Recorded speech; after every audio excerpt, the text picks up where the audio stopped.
those with longer thread.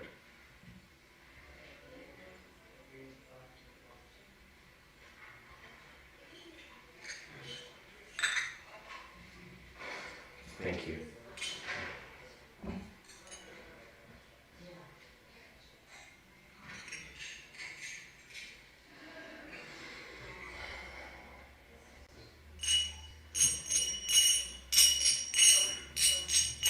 Jayo Radha Madhava Kunja Bihari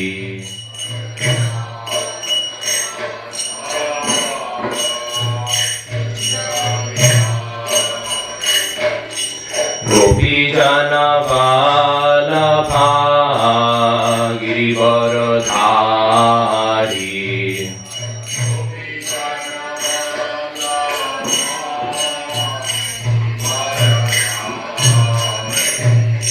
Jashoda Nandana Prajajana Ranjana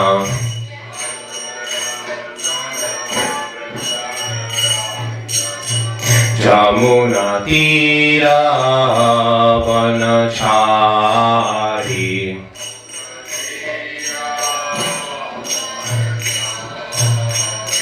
Jaya Radha Madhava Kunja Bihari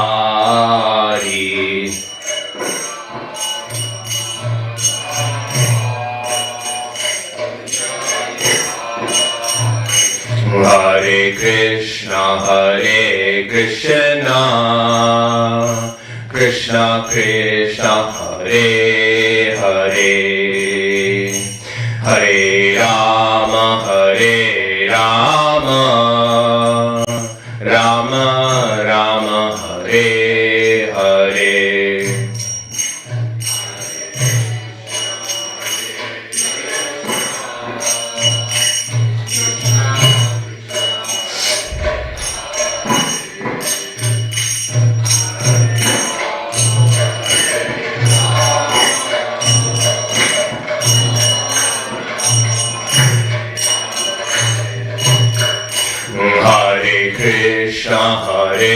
Krishna Krishna Krishna Hare Hare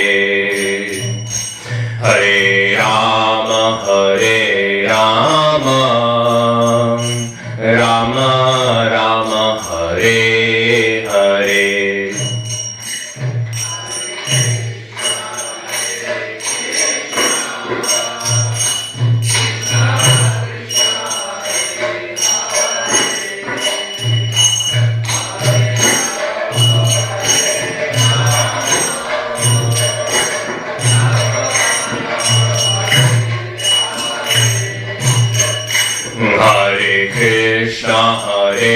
Krishna Krishna Krishna Hare Hare Hare Rama Rama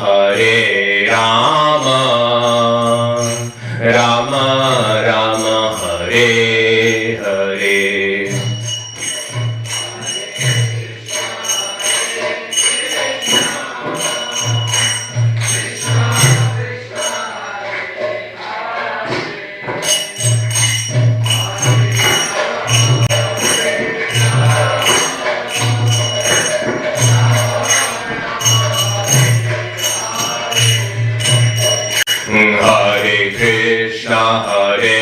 Krishna Krishna Krishna Hare Hare Hare Rama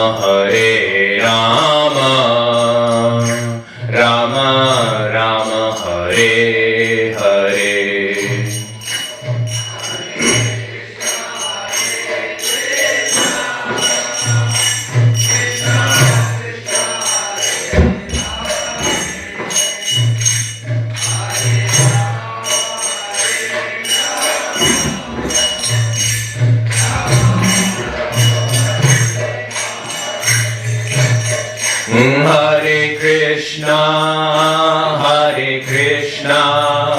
Krishna Krishna Hare Hare Hare Rama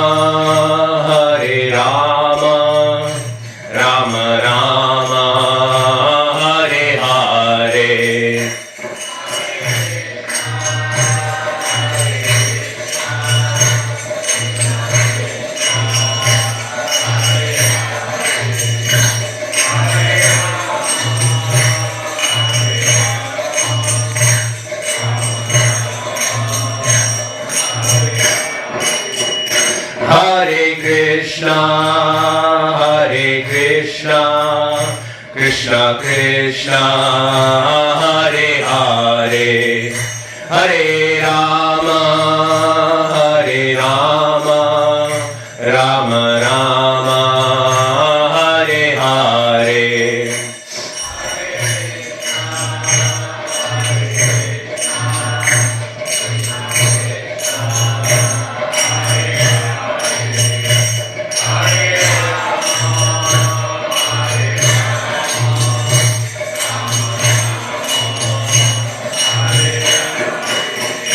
Hare Krishna, Hare Krishna, Krishna Krishna, Hare Hare, Hare Rama, Hare Rama, Rama Rama, Hare Hare.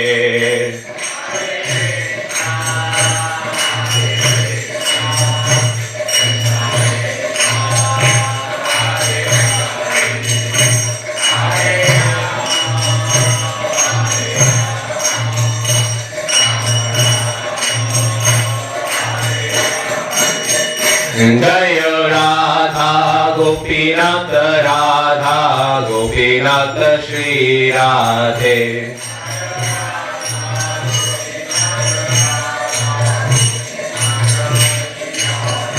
Jaya Prabhupada Jaya Prabhupada Jaya Prabhupada Jaya Prabhupada.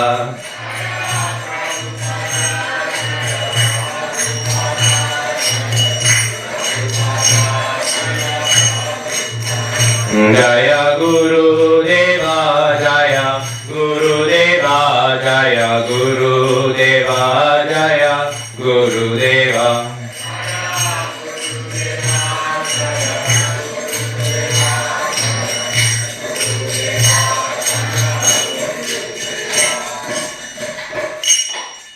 Jai Nitya Pravishna Om Vishnupad Paramahamsa Parivajikacharya Shtotra Shada Shri Srimad Bhaya Charanaravinda Bhaktivedanta Swami Srila Prabhupada Ki Jai.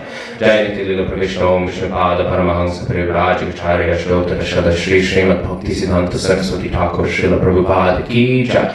Jai Nitya Pravishna Om Vishnupada Srila Gaur Kishore Das Babaji Maharaj Ki Jai. Jai Nitya Pravishna Om Vishnupada Srila Sachidananda Bhaktivedanta Thakur Ki Jai. Jai Nitya Pravishna Om Vishnupada Vaishnava Sarvabhaum Srila Jagannath Das Babaji Maharaj Ki Jai.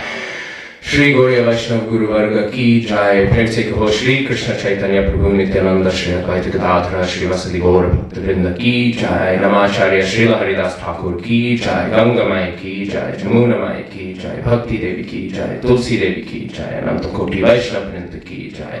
Jai Gaura Premanande. Hari Hari Bo. All glory similaries. Hare Krishna. All glory similaries. Hare Krishna. All glory similaries. Hare Krishna. All glory to Sri Guru Sri Gauranga. All glory to Srila Prabhupada. Srila Prabhupada Ki Jai.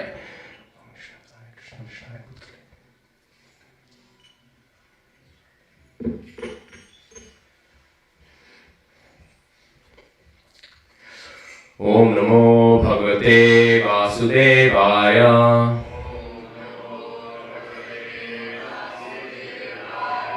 Om Namo Bhagavate Vasudevaya.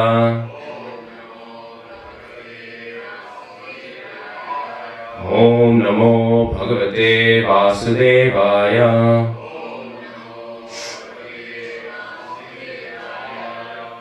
So, today, welcome to today's, as we know, Srila Prabhupada's Vyasa Puja. Today we'll be speaking on Chaitanya Charitamrita, Madhya Lila, chapter 10, text 23. So, we'll recite as we normally do. Kashi Mishra Kohe Ami Boro Bhagavan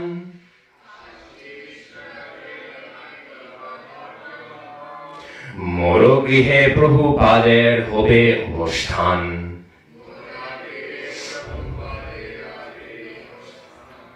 Kashi Mishra Kohe Ami Boro Bhagavan Moro Grihe Prabhupader Hobe Obosthan. Kashi Mishra Kohe Ami Boro Bhagavan মরগৃহে প্রভুপাদের হবে অবস্থান।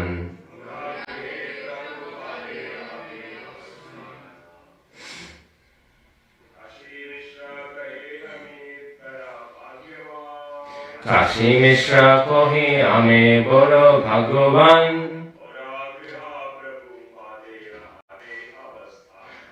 মোরা গৃহে প্রভুপাদের হবে অবস্থান।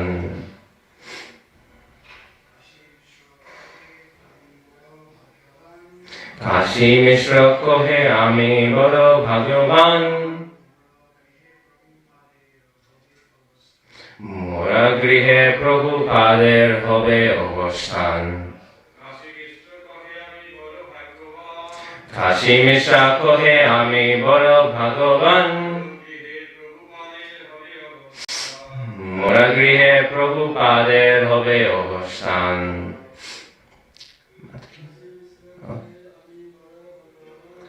কাশী মিশ্রা কহে আমি বড় ভাগ্যবান,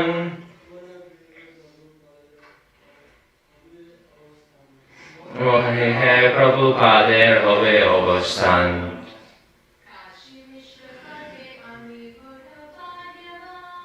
কাশী মিশ্রা কহে আমি বড় ভাগ্যবান,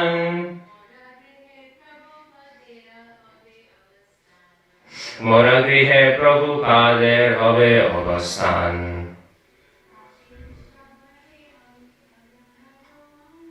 কাশী মিশ্র কহে আমি বড় ভাগ্যবান, মোরা গৃহে প্রভুপাদের হবে অবস্থান। Kashi Mishra Kohe.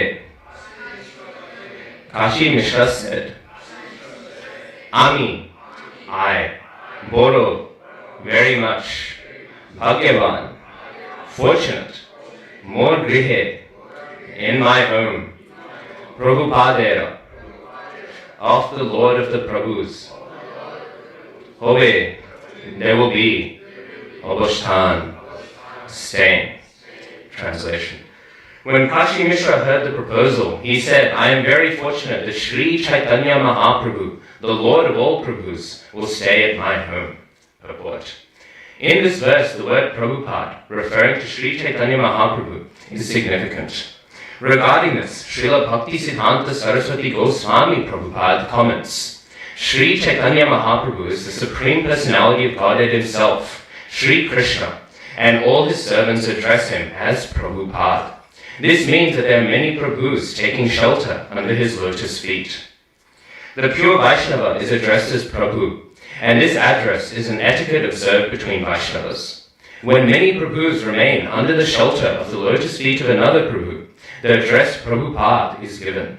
Sri Nityananda Prabhu and Sri Advaita Prabhu are also addressed as Prabhupada.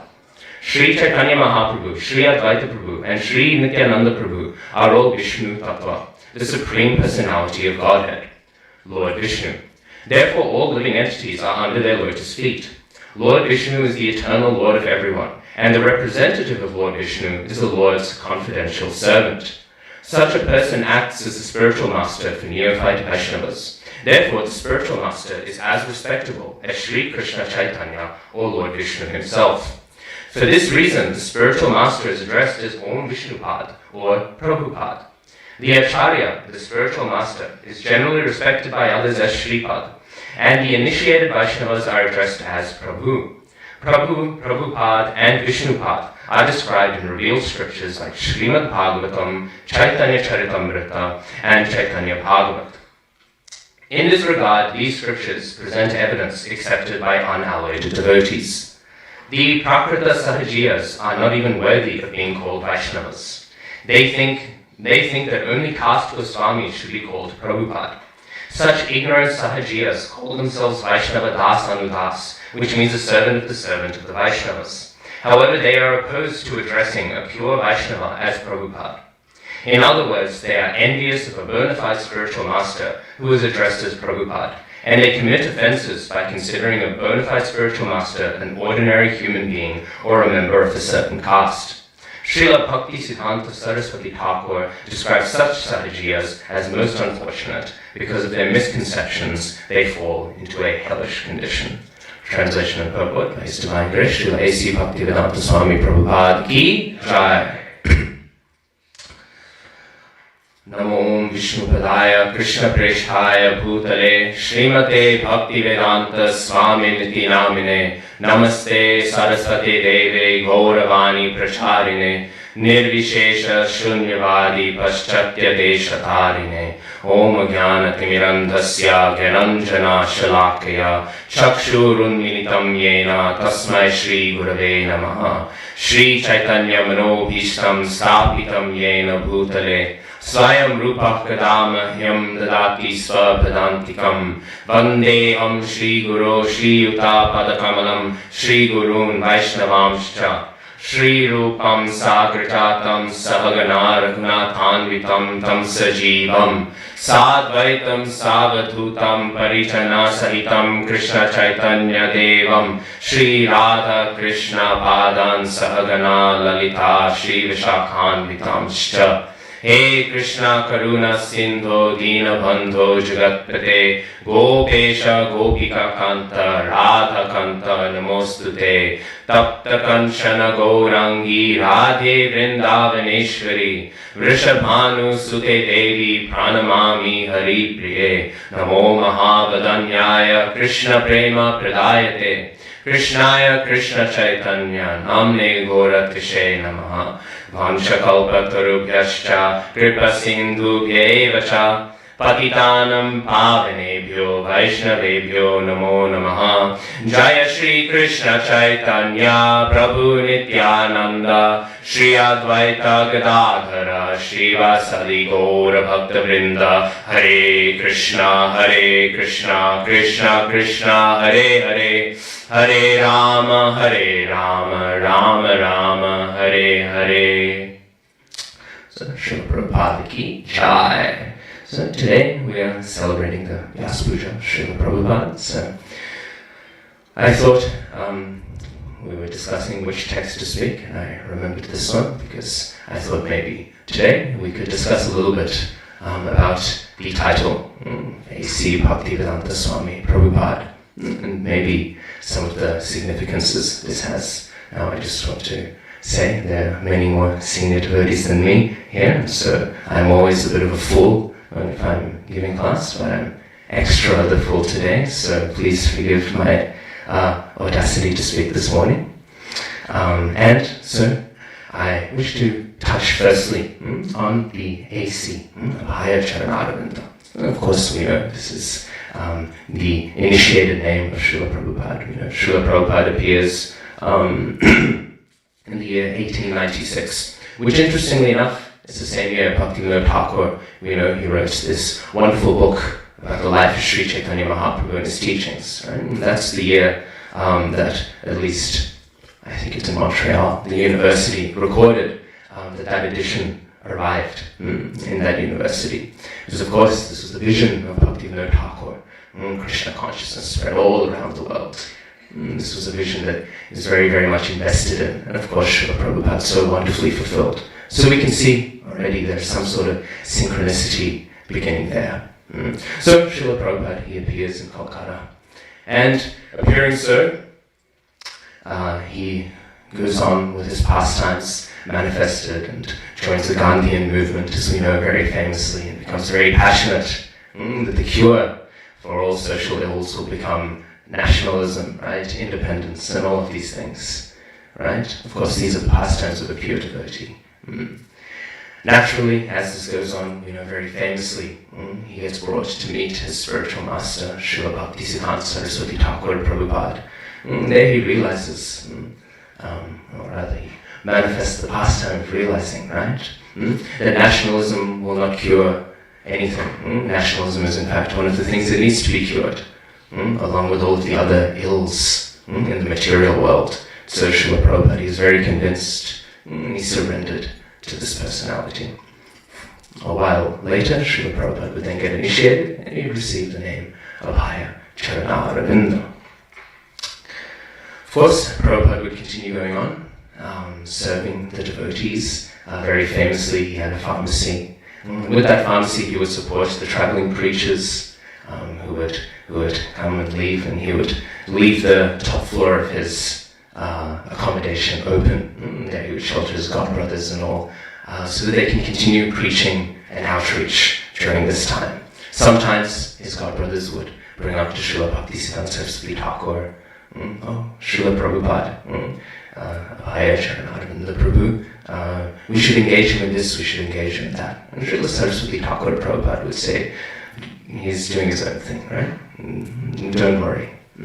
So like this, very nicely, Srila Prabhupada, he would engage with all of his godbrothers. And eventually, going like this, Srila Prabhupada, he decided to take vanaprastha, right? He was having some issues with his grihastha life, and he decided now was a good time to renounce a bit more. He goes on like this, and eventually, while Srila Prabhupada is preaching very nicely, one of his godbrothers, Bhakti Saranga Goswami Maharaj, he's very, very much appreciative, right? And very much appreciative and, how should we say, wanting to glorify the wonderful qualities of this personality. And so he says, we wish to give you a title. This is a common practice at the time. Devotees would change names, they would give each other titles and all, as a way of reciprocating relationships. And so the title that Bhakti Saranga Goswami Maharaj gave was Bhakti Siddhanta. And we can see in the League of Devotees signatory, we'll see that Srila Prabhupada actually he signs as Abhaya Charanarvinda Bhakti Siddhanta Das. So, like this, we see it's no small thing to be given any title, but to be given the title of one's spiritual master is a very, very high thing. So we can see here already there's some recognition of the caliber of this personality. Unfortunately, not everyone was able to acknowledge and appreciate the depths of Srila Prabhupada's qualities, and then it became a little bit controversial among Prabhupada's godbrothers. Why have we given this title? Why have we given this title? So, with a lot of tuffle and discourse and disagreement, a lot of the senior godbrothers, right, of Srila Prabhupada, they came together to discuss this point. And many, they said, look, how wonderfully he's already preaching. Surely he should have this title, Bhakti Siddhanta. And the others said, this is causing some controversy like this. So, back and forth. But then the ones who said, it's causing controversy, the natural response was, how can we commit such a Vaishnava parad? We've given this title, how can we be so foolish to then take this title away? So, it was a big discourse. And eventually, one of Prabhupada's godbrothers, Bhakti Rakshak Maharaj, he said, well, Vedanta and Siddhanta, these terms are largely synonymous. They have rather similar resonances in meaning. So this way, if we take the title Bhakti Siddhanta and we render it as Bhakti Vedanta, then we will retain the glorification. We will not reduce the glorification, but we will end the disagreements, right? We will end the arguing and the conflict that this is causing. So, like this, the title Bhakti Vedanta was then given, right? And this moved Prabhupada's latest sannyas guru, Keshava Maharaj, very much. And he thought this is such a sweet title, actually, Bhakti Vedanta. So he began later to give his sannyasis this title, including our Srila Prabhupada, when he eventually took sannyas from Srila Keshava Maharaj. And then, of course, he received the name Bhaktivedanta Swami Maharaj. Of course, Srila Prabhupada liked to include his initiated name at the beginning, as we know. A.C. Bhaktivedanta Swami. So in this way, we see there is a unique history to the name A.C. Bhaktivedanta Swami. And then soon, we'll add on Prabhupada. And I think it reveals some very interesting and fascinating points about the nature of Srila Prabhupada. Because of course, this title, Bhakti Vedanta, what does it mean? What does it reflect? It reflects an opacity. It reflects not opacity, it reflects a transparency rather. A transparency through the parampara. Here we have Srila Prabhupada, who was so engaged in the preaching work that his spiritual master was so passionate for, and so upset that it did not get achieved, right? That this title was wished to be given upon him. So we see, interestingly, right, this is Prabhupada's glory. And we know Prabhupada would say this in India today. If you ask most gurus, who are you? They will say, oh, I'm God. I'm Bhagavan. They'll say like this, they'll say all this sort of rascal ideas. But what would Srila Prabhupada say? He would say, I am a servant of my spiritual master, Srila Bhaktisiddhanta Saraswati Thakur Prabhupada. This is what he would say. So it's interesting, because today, of course, we are celebrating Vyasa Puja. Srila Bhaktisiddhanta Saraswati Thakur Prabhupada, he inaugurated this Vyasa Puja celebration on his 50th anniversary of appearance. He inaugurated it, and although we can say it actually wasn't inaugurated originally by him, rather he re-inaugurated it. Originally we can consider Vyasadeva himself received the original Vyasa Puja, and this went along until at one point it stopped being celebrated so much. So Saraswati Thakur Prabhupada, he re-inaugurated it. And with this re-inauguration, of course, whenever anything is introduced, it has to be explained. And so on the 52nd Vyasa Puja of Srila Bhaktisiddhanta Saraswati Thakur Prabhupada, he described the nature of Vyasa Puja. And he said, Vyasa Puja means the worship of all Gauriya Vaishnava Acharyas. He said it does not mean the worship of Krishna or Krishna Chaitanya or one's Guru. It means the worship of all Gauriya Vaishnava Acharyas. But of course, this is a little bit a peculiar approach to take, in a sense.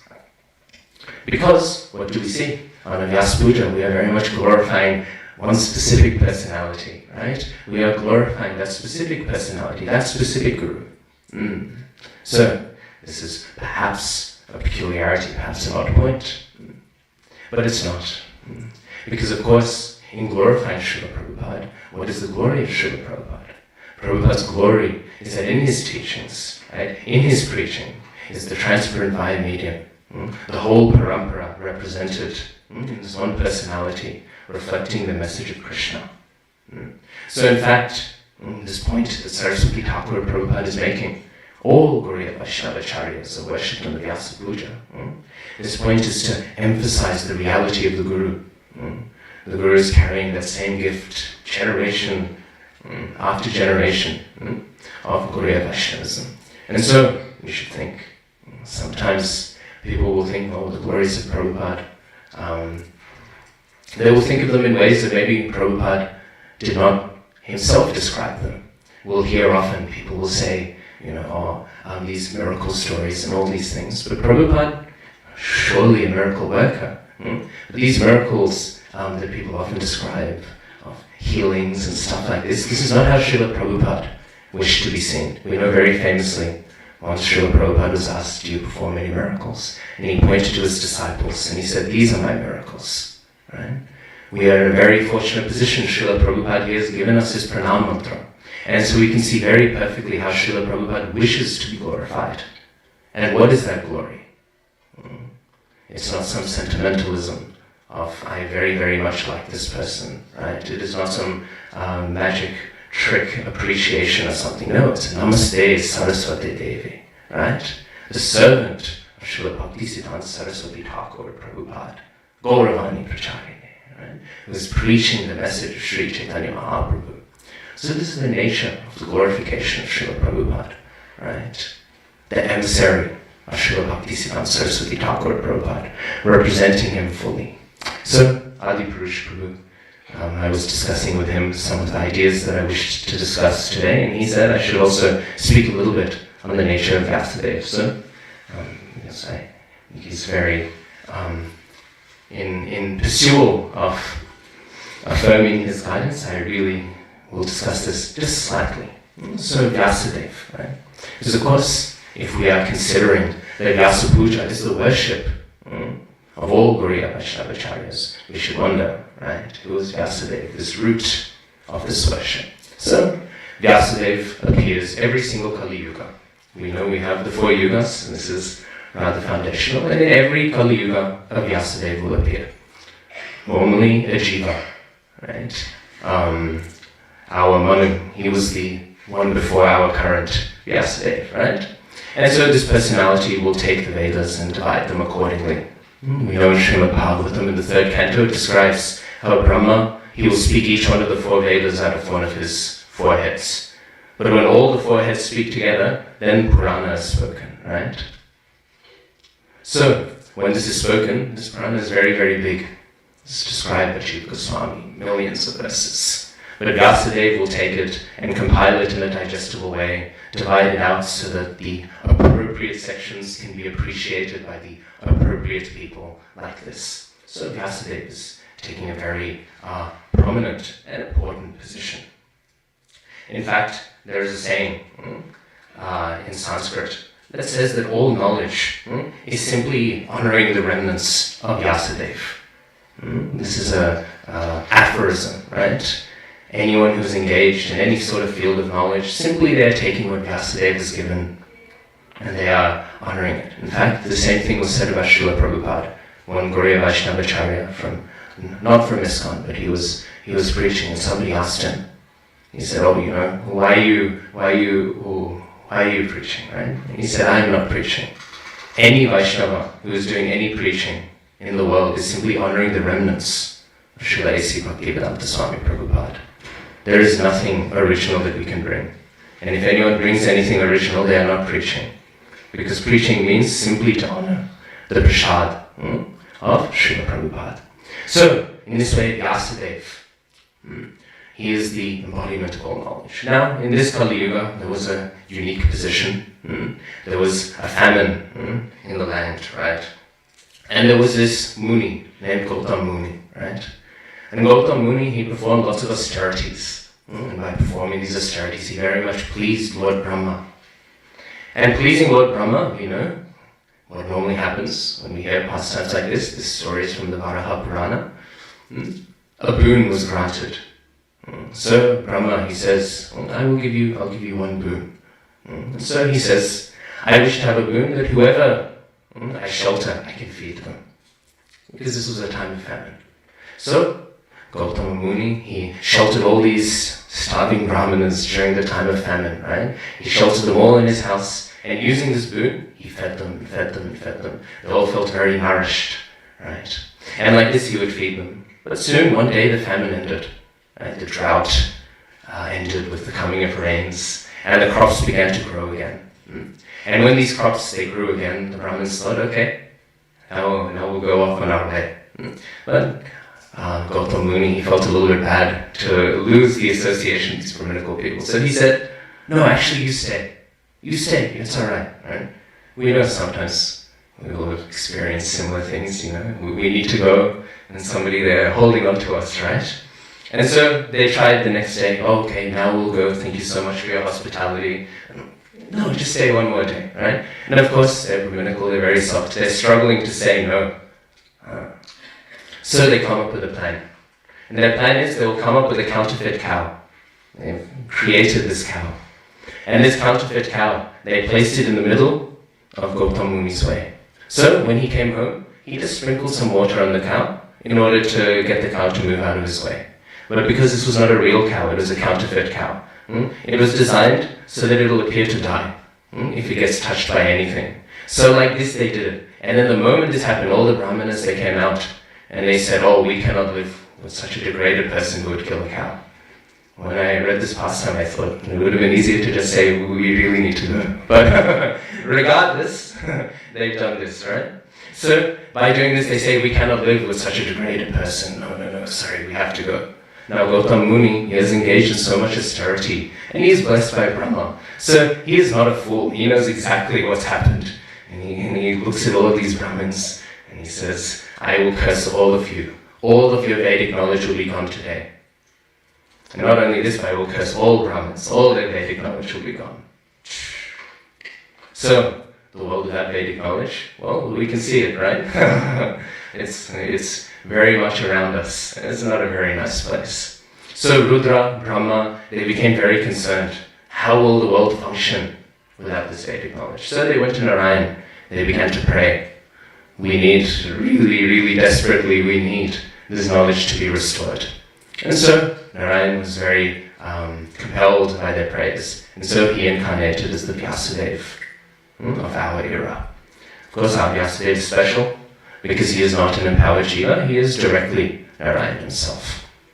He is Vishnu Tattva. We can also consider, it's a point that when Krishna comes, when he advents a lot, right? Krishna appears once in the day of Brahma. He has appeared in our very blessed and fortunate Kali Yuga in the form of Sri Krishna Chaitanya Mahaprabhu. He has also appeared in our Dwapara Yuga. So we can see this, when Krishna appears, he appears substantially. Because who else can compile Srimad Bhagavatam, right? We know Srimad Bhagavatam in its richest, fullest form as we have it today. It is not only manifest in this way. You know, when Vyasadeva first wrote Srimad Bhagavatam, he was not happy with it. And then, of course, we know his Guru Narad Muni came and said, well, you know, maybe talk about Krishna, and all of these things will be solved. So in this way, we see that our Vyasadeva is very, very special. And so Vyasa Puja means to worship this personality. But in which way do we worship this personality? We worship this personality by worshipping all those who represent him. And this is why we honor the Acharya, right? Because the Acharya is taking this message and representing it fully. Why name it Vyasa Puja? It's because we are not actually functioning, right, as a personality cult or something. Srila Prabhupada never liked this, when people would simply appeal to himself as an authority. He would always say, the Shastra is there. The Shastra is the authority. And my authority is coming because I am representing the Shastra. Right? This is the nature of the Acharya. This is the nature, actually, of speaking on behalf of Vyasadeva. Right?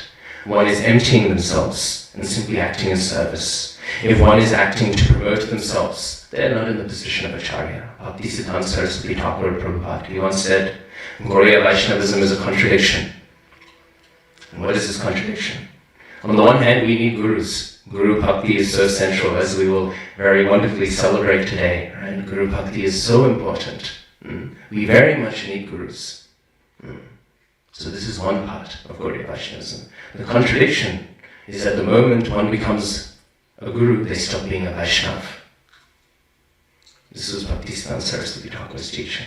And what is his point? His point was, the moment one thinks, I am instructing, I am the guru, I am the authority, I am the Acharya, then one loses their Vaishnava Abhiman, right? One loses their Vaishnava humility, and they can no longer function as a Vaishnava. So what is the nature of a guru? A guru is simply one who is representing, emptying themselves. They are not presenting themselves, instead they are presenting the flow of mercy that is passed through into their hands. We see this, Srila Prabhupada, all the time, any glorification would come his way. What would he say? This is all the mercy of my Guru Maharaj, Srila Bhaktisiddhanta Saraswati Thakur Prabhupada. So in this way, we see Vyasa Puja. Why is it Vyasa Puja? Because this is an emptying, a disciplic emptying of oneself, right, in service of the Guru. And so we are very fortunate that we have the opportunity to acknowledge and worship not just any Acharya, but today Srila Prabhupada. Because as we know, as Srila Prabhupada would continue to manifest his pastimes, the work that he has done is no small thing. You know, sometimes Prabhupada, he would criticize his godbrothers, and he would say they are simply ringing the bell. That is what they are doing. They are staying in their temples, they are ringing their bells, and then that is enough, done. And so one young devotee disciple of one of his godbrothers got very upset and went to his guru and said, you know, he's saying that we are just bell ringers. And then this guru told his disciple, he said, if you could be a bell ringer in a mission as great as his, your life would be complete. So, Srila Prabhupada is even among acharyas, very, very special. So, Srila Prabhupada is acknowledged with this title. And as we were discussing in the purport today, right? Prabhupada means one who is giving shelter to all Prabhus. Sometimes I think of Ramanujacharya, a great Acharya. Right? He appeared in South India nearly 1,000 years ago, a bit under, right? And engaged in a lot of preaching, great stalwart refuter of Mayavad philosophy. And so he engaged in this preaching, smashing Mayavad everywhere, right? Very wonderfully. We can very much relish this. And of course, Bhaktisiddhanta Saraswati Thakur Prabhupada, our Srila Prabhupada, had a lot of respect and affection for Ramanuja Acharya. He is absolutely a great Acharya. And we know he's the incarnation of the Shakti of Ananta. Many, many heads, right? Expansion of Balaram. And so, being the incarnation of that, we know his preaching is very powerful. Ananta has all of these heads, which are all like treasure chests, holding Krishna Katha within them. Very famously it's said that Anantashesh, he is speaking, since before time began, he's speaking the glories of Lord Krishna, and he's not concluded his first word, right? So this personality, very, very empowered by Anantadev, right? And what does he do? He begins to preach, as we've discussed. In fact, there's one Yoga Narsingha temple, I've forgotten where, somewhere in South India. And the Sthala Purana there, it describes that when Ramanuja came, it was like Anantadev came out and he destroyed all of the Jain philosophers who were saying atheism, there is no God and stuff like this, right? Well, what do we see? The glories of this personality. He spreads Vaishnavism through a few states, right? Tamil Nadu, Karnataka, Andhra Pradesh, a few areas, and this is of course glorious, right? But we can think how much empowerment this personality had, right? And if we see the spread of Vaishnavism that has resulted, of course I don't need to compare acharyas, that is somewhat offensive, right? But rather I simply want to say, with so much empowerment, this is the spread of Krishna consciousness that we see from him, right? So from Vaishnavism. But from Srila Prabhupada, we see all over the world Krishna consciousness manifested, right? All over the world Krishna consciousness is spread. So we can see very clearly there's empowerment. Vallabhacharya, I think, says in Chaitanya Charitamrita that one cannot spread actually this chanting of Hare Krishna without empowerment from Krishna. Actually, it is impossible for anyone to do this. But to do it at the level of Srila Prabhupada is very, very great. And thus we can see, even among Prabhus, even among Vaishnavas, Srila Prabhupada is surely Srila Prabhupada. He is sheltering, encouraging, empowering all these personalities. And then, as I quote, I said, I think it's very sweet, and I think it's very indicative of the reality of Krishna consciousness in the world today. By preaching, which is of course the greatest work we can do, we are simply honoring the remnants of A.C. Bhaktivedanta Swami Srila Prabhupada. So, we see, in this way, Srila Prabhupada, very empowered. We know sometimes it's described, right? A Kanishta will chant, as chanted once, right? A Madhyama will chant constantly. An Uttama Adhikari, simply by being seen, other people will chant, right? So we see this is a qualification. Uttama Adhikari, simply by their darshan, people will begin to chant. But again, we can understand Srila Prabhupada is an Uttama among Uttamas. Why? Because even just by seeing his disciples, people will say, oh, they're the Hare Krishnas. And then people will begin to chant without even having darshan of Prabhupada. That's how much empowerment he has, right? Simply by seeing his followers, people there are impelled to chant, right? They'll say, oh, they're those Hare Krishna people. I was reading last night, in the 1970s, there were some book distributors who were going to Africa, and they were trying to establish ISKCON in Africa. And when they arrived in the airport, they were thinking, Brihad Mridanga Ki Jai, we're going to be spreading Krishna consciousness all over the world, right? Here is a place that has not heard anything of Krishna consciousness, and we will bring it here. And when they were in the airport, the person taking their luggage said, oh, Hare Krishnas. Here are the Hare Krishna people. So here we can see Prabhupada's absolute potency, a place where devotees haven't even visited yet, and they're already chanting Hare Krishna. What an elevated position Srila Prabhupada is in. And of course, as we said, this is an emptying, complete service to the spiritual master. This is the Krishna consciousness is very contradictory in a sense, right? The glories of one is the more that one ignores oneself and simply focuses on the Guru, one is considered higher and higher, right? Srila Prabhupada constantly engaged in that preaching desire of Srila Bhaktisiddhanta Saraswati Thakur Prabhupada. I remember once I was hearing Tripurari Swami, when he was, of course we know Srila Prabhupada said he is the incarnation of book distribution. He had come back from book distribution, he was discussing with Srila Prabhupada, he was feeling very fired up. And then Prabhupada said, okay, now time to go to bed, right? Time to go to sleep. So Tripurari Swami thought, big day preaching, right? And so he went to sleep, and then he had to wake up in the middle of the night. And when he went past Srila Prabhupada's room, he heard there, Prabhupada, he is composing Srimad Bhagavatam. He is speaking and writing. Tripurari Swami, he was thinking, I'm a young man in my 20s, right? I'm the one sleeping. And Srila Prabhupada, he is the one staying awake and typing, or rather speaking, narrating, right? Tripurari Swami said, there he realized. Prabhupada said, ISKCON is my body. And he said, I realized that. Prabhupada's conviction is that ISKCON is his body.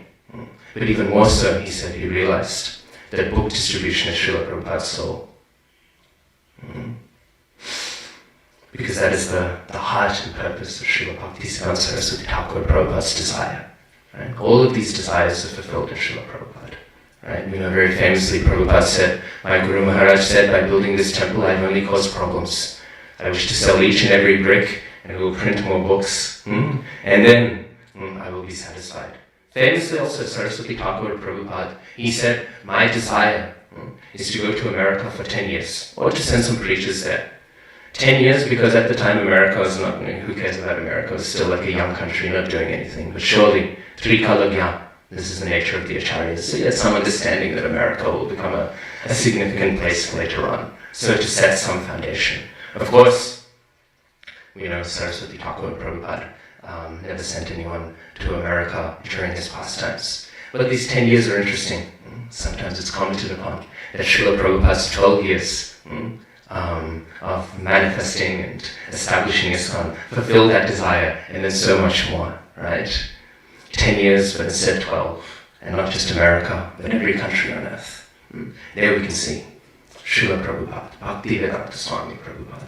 Bhakti Vedanta, what does this mean? It means he is completely fulfilling this desire of Srila Bhaktisiddhanta Saraswati Thakur. And thus, he is so qualified. And actually, we are not qualified to even explain the qualifications of Srila Prabhupada to receive worship on a Vyasa Puja. But still, we should remind ourselves of this point, right?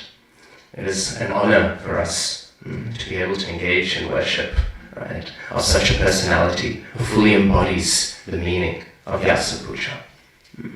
So in this way, today, we will be worshipping Srila Prabhupada. And of course, as we read in the purport today, Srila Prabhupada, he is not the only Prabhupada in our line, but also that list is not a very long list, right?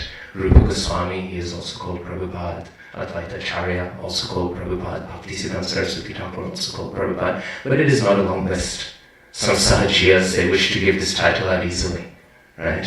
Anyone and everyone I'll give this title out to. But Srila Prabhupada shows us the standard one has to be at in order to receive and accept such a title. Not only this, but we see today in the text we were discussing, this title Prabhupada is being given originally to who? Who is the Adi Prabhupada, the original Prabhupada, right? Sometimes you'll hear people will say, in Bhaktisiddhanta Saraswati Thakur Prabhupada, he is the original Prabhupada. But this is not the case. Chaitanya Mahaprabhu, he is the original Prabhupada. And so we can see, not only Bhakti Vedanta Swami, perfectly representing Bhaktisiddhanta Saraswati Thakur Prabhupada, but also Srila Prabhupada, perfectly representing Chaitanya Mahaprabhu. This title indicates. Therefore we see, Namaste Saraswati Deve Gauravani Pracharine. Srila Prabhupada has not come to spread Krishna Mani, right? Although very much he will spread that in the pursuit of spreading Gauravani. But specifically the mood of Chaitanya Mahaprabhu. And thus he is also Prabhupada. And thus also this should be understood.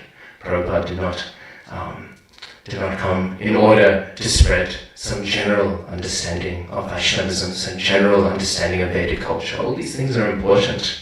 they set a nice foundation, but we should also remember Prabhupada's desire, Prabhupada's mission is not just to have people engaged in some general knowledge of Krishna. It is to take to the heart and mission of Chaitanya Mahaprabhu.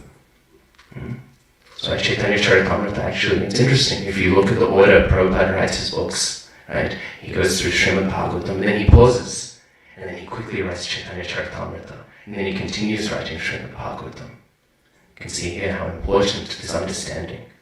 Not Krishna understood in all the many ways that people understand Krishna, right? But Krishna understood through the lens of Sri Krishna Chaitanya Mahaprabhu. This is the nature of Srila Prabhupada, the representative of that original Prabhupada. So, in this way, we are seeing Srila Prabhupada, a very elevated and exalted personality. Today we will be honoring and worshipping him. And we should not think that the worship ends, so to speak, right? Actually, it was commented once by Gaur Govinda Maharaj that Vyasa Puja does not mean we turn up and we offer some polka to the Guru. Vyasa Puja does not mean I have a mandarin, I have an orange, I have cooked some nice preparations at home and I'm offering them to the Guru. This is a part of Vyasa Puja. Surely we should bring wonderful offerings, and surely even more so we should relish them afterwards, right? It does not mean that we will sing a roaring kirtan and all of these wonderful things. It does not mean we will engage in majestic dancing and spinning and all of these things. These things are all very sweet, they're very important, and they're part of the celebration, but they are all symptoms. The essence of what Vyasa Puja is that we offer not our dancing, not our singing, but ourselves to the spiritual master. Vyasa Puja means my identity, who I am offering that to the Guru. And this is done not just on Vyasa Puja. Vyasa Puja is a time to remind us of this commitment, but it is realized every single day. I was hearing one of my friends was saying he attended the Vyasa Puja of one ISKCON Guru. And the brahmachari, he said, I have not written an offering. My offering to you, Guru Maharaj, is that I have distributed 100 Srimad Bhagavatam sets, right? 250 small, like this, right? He was listing out his book distribution scores, right? And this is the essence of Vyasa Puja. The whole year surrendered in service of the Guru. So this is the offering we bring on such a day, right? So with that, I've hit time. I won't go over time, but we'll conclude on that note, and we'll hopefully meditate upon that as we continue on this most auspicious of days. Actually, I'll conclude on this point. In many ways, Janmashtami is such an important day, and I've busted my voice, unfortunately, from the celebrations, right? So Janmashtami is a very important day. I love it a lot, but I was speaking with a few devotees, and these were much more senior devotees than me, and they were all in agreement that in many ways Vyasa Puja is almost the more exciting day. Because in Janmashtami we see people come with all these different moods, all these different approaches, and of course we shelter them, they'll reciprocate something, right? But on Vyasa Puja day, we can all come together, and we're coming together in a celebration of a singular mood of surrender and service to Srila Prabhupada. So in many ways this Vyasa Puja day is really one of the most special days. We can really come together and relish this one singular mood together as like a tight-knit family and community, all bound together under Srila Prabhupada. Srila A.C. Bhakti Vedanta Swami, Srila Prabhupada ki jai, Srila Prabhupada Appearance Day ki jai. Ananta Koti Vaishnava Vrinda ki